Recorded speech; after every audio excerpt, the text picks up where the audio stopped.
নমস্কার বন্ধুরা, কেমন আছেন সবাই? আশা করি অনেক ভালো আছো। আমি অনেক ভালো আছি। ত্রিপুরা ছোট্ট একটা গ্রাম থেকে আমি পঞ্চমী। বন্ধুরা, কাল রাতের বেলা আমাদের বাড়িতে ভাই এসেছিল।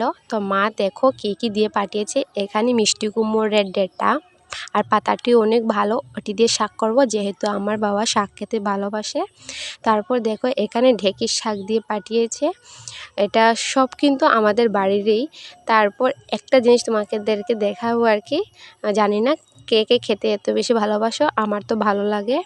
তো এটা মানে একদম প্রকৃতি থেকে আমাদের বাড়িরই। এই দেখো বন্ধুরা, আমি খেতে ভালোবাসি জন্য রাতের বেলা নিয়ে আসলো। এটার কারণেই কিন্তু রাতের বেলা আমাদের বাড়িতে আসা। তো এটাকে অনেকে ভালোবাসে না, অনেকে আবার খুবই ভালোবাসে। তো এটা কিন্তু একদম প্রকৃত থেকে, কারণ এখন তো মাশরুম অনেক চাষ হয়, কিন্তু এটা একদম প্রকৃত থেকে না চাষ করা, না কোনোভাবে কিছু করা, বুঝেছ? তো এটাকে আর কি, এই যে দেখতে পাচ্ছ এটা রাতের বেলা, আর এখন সকালবেলা দেখো তোমাদের সাথে সকালবেলা দেখা হচ্ছে। সকালবেলা দেখো এগুলো ফুটে গিয়েছে। তো ভীষণ তো ভালোই লাগছে দেখতে, কিন্তু মানে ফোটার আগে আর কি খেতে ভালো লাগে। তারপর তো এটি সব ফুটে গিয়েছে। আর তোমাদের দাদাভাইকে রাত্রেবেলা বলেছিলাম আগে, কাল রাতের বেলা ফোন করে যে মা পাঠিয়েছিল বলে। তো তোমাদের দাদাভাই বলেছিল আমার জন্য রেখো। তো দেখো আমি সকাল সকাল মানে এটাকে কেটে নিয়ে এখন রোদের মধ্যে দিয়ে দিয়েছি। বারান্দার মধ্যে এখন বর্তমানে রোদে দিয়ে দিয়েছি, শুকিয়ে রাখবো, তোমাদের দাদাভাই আসলে পরে রান্না করা হবে। আর এখানে দেখো সকালবেলা লাউ পাতাগুলো মানে কিভাবে হয়ে গেছে, নরম হয়ে গেছে। তো পাতাগুলো আলাদা করে নিয়েছি। এখন পাতাগুলোকে ভালোভাবে ধুয়ে নিয়ে আসবো, তারপর শাক তৈরি করব। আর এখানে দেখো পাতাগুলো ধুয়ে নিয়ে আসছি। আর এখানে তিন্নিমা দেখো কি করছে, বসে রয়েছে। তো একা একা কিছু করার নেই, বসে থাকতে হবে। আমি যেহেতু রান্না বসিয়েছি, আর এখানে ভাতের জল গরম হতে বসিয়েছিলাম। চাল ধুয়ে এসে দেখি মানে ভাতের জল গরম হয়ে গেছে। তারপর তো কি আর চাল দিয়ে দিলাম। আর এখানে দেখো চাল এদিকে দিয়ে আমি এখানে শাকটি কেটে নিলাম, কাঁচা লঙ্কা রেখেছি কেটে। আর এখানে দেখো ভাত ফোটা শুরু হয়ে গেছে। আর শাকের জন্য আমি এখানে রসুনও মানে ছুলে রেখে দিয়েছি। তো ভাত প্রায় কমপ্লিট হয়ে গেছে, ওখানে আমি নামিয়ে নিয়েছি ভাত। তো দেখতেই পাচ্ছ গরম গরম ভাত হয়ে গেছে আমার সকালবেলা। তারপর গ্যাসের মধ্যে কড়াই বসিয়ে দিয়ে দিয়েছি ওই কেটে রাখা শাকগুলো, দিয়ে একটু সময় মানে রেখে দিয়ে একটু নাড়াচাড়া করে যখন একটুখানি হয়ে যাবে, তখন স্বাদ অনুযায়ী আমরা নুন দিয়ে দেব, মানে আমি আর কি নুন দিয়ে দেব। তারপর নুন দেওয়া যাওয়ার পর একটুক্ষণ নাড়িয়ে ছাড়িয়ে নেব। তো দেখতে পাচ্ছ এখন নুন দিয়ে দিচ্ছি, মানে অনেকটা মজে গেছে তাই নুন দিয়ে দিচ্ছি। তারপর হলুদ গুঁড়ো দিয়ে দিচ্ছি, মানে কালার অনুযায়ী তোমরা যে যেরকম ভালোবাসে এমন দিতে পারো। তারপর এখান থেকে একটু আমি মরিচের গুঁড়া দিয়ে দিয়েছি। তারপর তো কি একটু নেড়ে চেড়ে হঠাৎ মনে পড়লো যে আমি তো মানে শাকের মধ্যে আলুই দিইনি। তো সে কারণে দেখো একটু ঝটপট করে একটা আলু মানে ছোটো ছোটো করে কেটে নিয়েছি। আর মানে শাক দিয়ে এখন ঢেকে রেখে দিয়েছি। তো ঢেকে ভাবছি যে এটা তো সিদ্ধ হবে না, তার জন্য একটু সাইডের দিকে জল দিয়ে দিলাম। জল দিয়ে একটুখানি ঢেকে নিয়ে রেখেছি। তারপর ঢাকনা মানে একটুখানি রেখা দেওয়ার পর উঠে নিয়ে একটু নাড়িয়ে চেড়ে ভালোভাবে মানে আলুটিকে ভেঙে দিয়ে নামিয়ে নিয়েছি, যেহেতু সিদ্ধ হয়ে গেছে।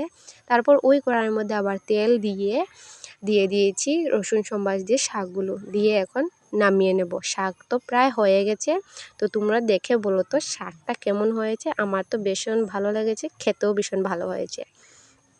তো তারপর দেখো এখানে যে ওল মানে মাশরুম আর কি, ওটার জন্য সমস্ত কিছু নিয়ে রেখেছি।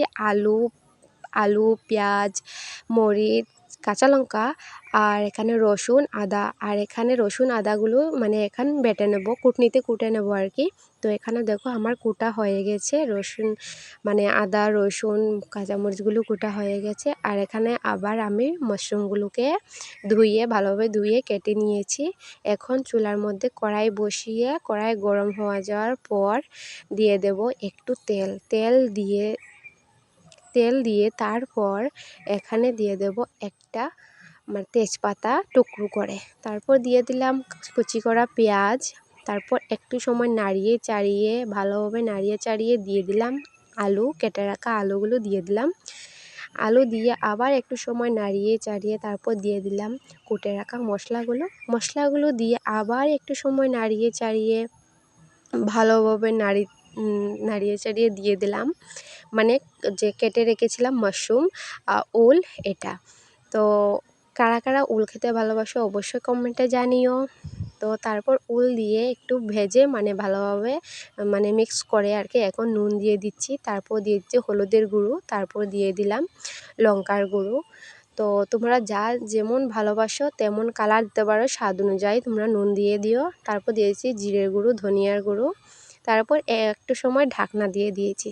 তারপর ঢাকনা দিয়ে একটু সময় মানে একটু পর উঠিয়ে নিয়ে তারপর একটু ভালোভাবে নেড়েচেড়ে দিচ্ছি। আর দেখো এখানে কালারগুলো কিন্তু ভীষণ সুন্দর আছে, আর কড়াইয়ের মধ্যে লেগে যাচ্ছে, কিন্তু ঝটপট করে কিন্তু জল দিলে স্বাদটা চলে যাবে। জল কিন্তু মানে ভালোভাবে সাঁতলিয়ে গেলে আলুগুলো সিদ্ধ হয়ে তারপর কিন্তু জল দিতে হবে।